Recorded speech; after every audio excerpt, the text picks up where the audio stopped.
नमस्कार दर्शक बंधु कन्यादान सीरियल देखिए जबरदस्त सीन अच्छी आराध्या राजीव को निज स्वामी कानी पतई भिक मागिले। हाँ दर्शक बंधु आपण मैंने आज पूरा भिडटी को टिकनिक कर देखिले सबकि बुझीपारे। भिडटी को स्किप न करी शेष पर्यंत देखूँ सबकि जानीपारे।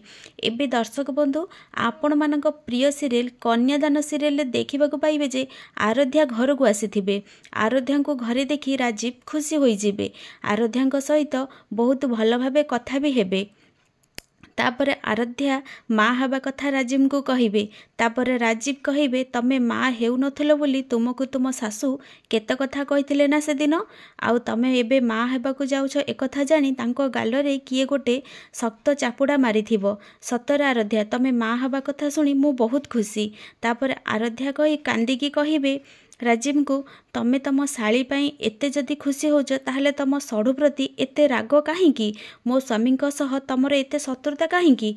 मु एतिकी कहिबाकू चाहूची जे मो भविष्यत मते भिक दिए दियो कही राजीव का आगरे कानी पतई भिक मागिबे आराध्या।